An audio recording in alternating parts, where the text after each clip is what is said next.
Hey everybody, my name is Josh LaFleur from Late Star Piano. Today we're going to be talking about how less is more when it comes to practicing the piano. First of all, like anything else, anything that you want to be good at takes time. So it's not like you can cram a bunch of practicing in for one day. Let's say you practice for 12 hours a day, and then all of a sudden you become this pro level, concert level pianist. That's not how it works. That's not how it works for anything that you want to be really good at it. Everything, of course, takes time. Anything that's worth valuable in life takes time, and it takes effort to actually get that. So just want to say that to start off. With all that being said about less is more, this is why it also, with all that being said, makes sense to not overdo it. You don't need to practice for 4 or 5 hours a day. You probably don't want to. Even if you did, you probably can't, because if you're an adult, chances are have a full-time job, you have a full-time business, you have people and places that are depending on you, and you don't have 4 hours a day to devote to practicing the piano, which is fine. So with that said, you can still do a lot with limited amount of time, and that's what I'm going to explain to you in this video, why less is actually more. So first of all, point number one is when you are practicing the piano for extended periods of time, especially if you are brand new, especially if you're an adult, you can injure yourself pretty easily. Because, first of all, as an adult, if you are older, maybe you are in your 60s or your 70s, you might just have wear and tear in your body. It can be easier for you to develop arthritis or develop carpal tunnel syndrome if you go really hard all at once. It's the same thing as if you're brand new to weightlifting. You're brand new to weightlifting, you're not going to go into the gym when you've never lifted weights before and put on 500 pounds on the bench press and try to bench it. That's not going to happen because you're going to end up killing yourself and injuring yourself because it's too much all at once, right? You have to build up to that point. Same thing with the piano. You don't want to, on your first day, practice for 5 hours because, first of all, you're going to burn yourself out. You're going to not like practicing anymore if you do that for too much. And second of all, like I just said, you can cause injury, especially if you're brand new because you may not have good technique.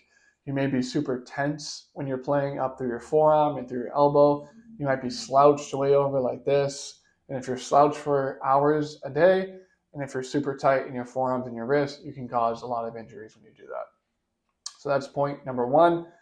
Practicing less is more because you don't want to get injured when you're just starting out and destroy all of your chances of playing the piano later down the line.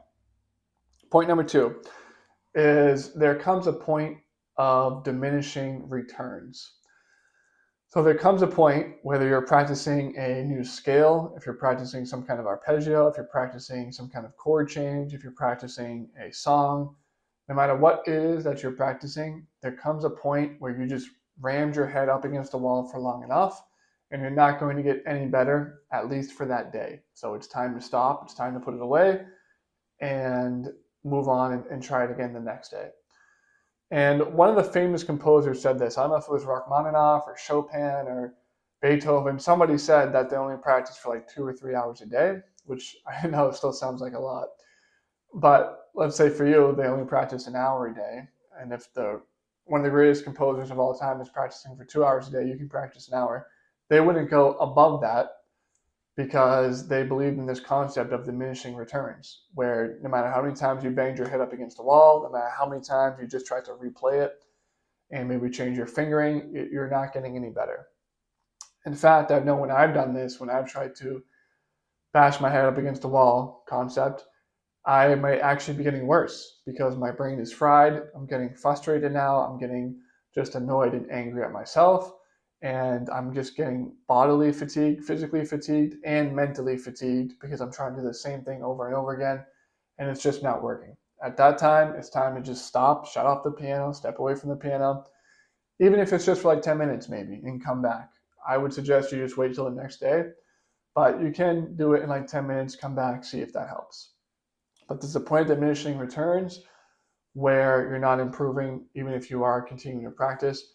Again, same thing with the weightlifting. If you're in the gym for 6 hours a day and you're lifting weights for 6 hours a day, there comes a point where you're lifting too much and you can hurt yourself. You're not recovering, so your body doesn't have time to grow. Your muscles don't have time to develop because you're constantly just destroying them and wearing them down.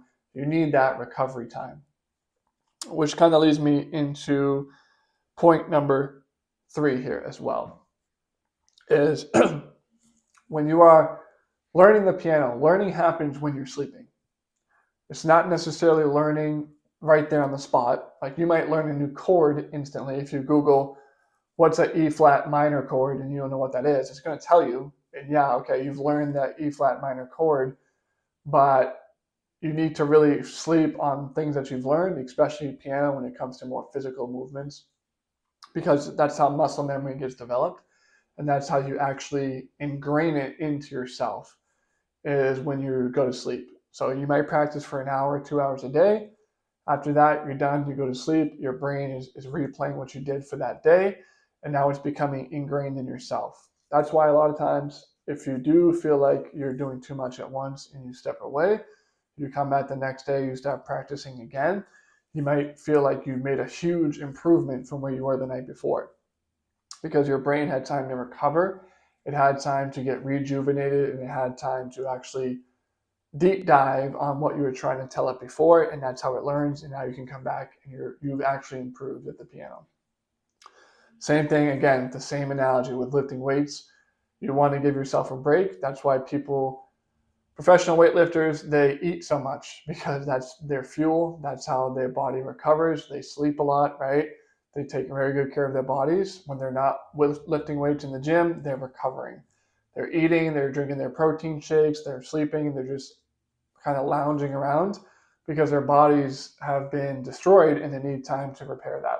Same thing with the piano. You might not have as much physical output as a professional bodybuilder, but you do have the mental fatigue and physical fatigue that you need to take time to recover for. Next point is quality always beats quantity. So if you only have 30 minutes a day to practice, but during those 30 minutes you are really focused and you are locked in, that's going to help you improve much faster than if you practice for 3 hours a day. But for those 3 hours, you're looking at your phone sometimes, maybe you're daydreaming about something, maybe you're playing with your cat while you're at the piano bench. The 30 minutes are going to be a lot more beneficial for you if you're completely locked in and focused, rather than if you sit down at the piano for 3 hours and you practice for 3 hours, but half of that time you're either daydreaming or you're not there mentally. So quality over quantity always at the piano.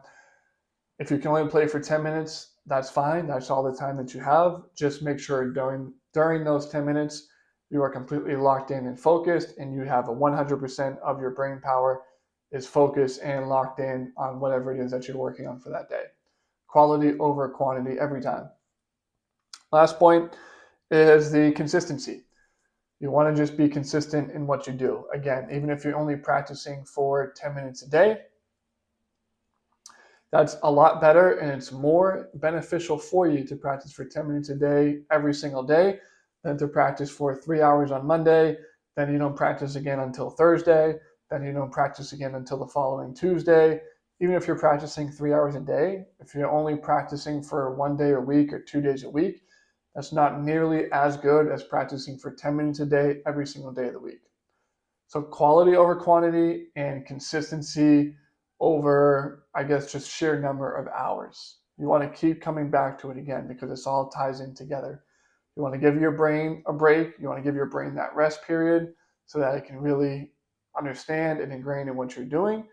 And you want to come back the next day. It's good to keep coming back every day again, rather than trying to cram everything in all in one day.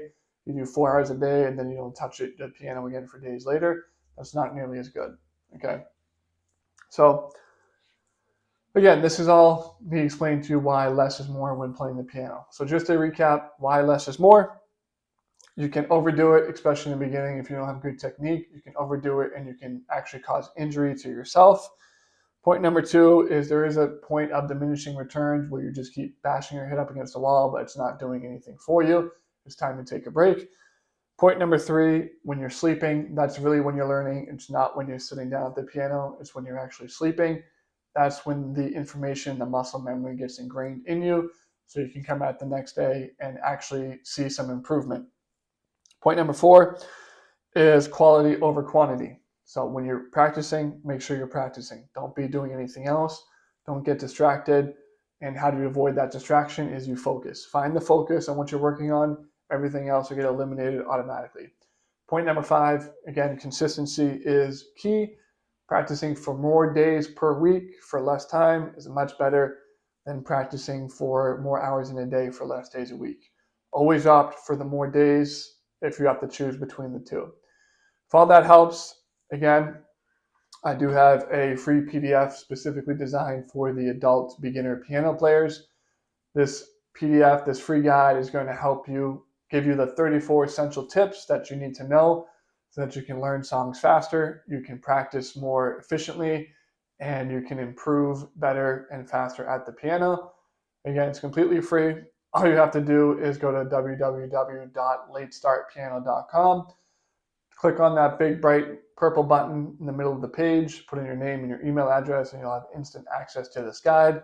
Again, it's going to help you play faster. It's going to help you play easier so you're not fighting yourself. And it's going to help you avoid all of the pitfalls that I made in my first year of learning the piano. Hope that all helps. Any questions, comments, concerns, let me know in the comments. My name is Josh LaFleur from Late Start Piano.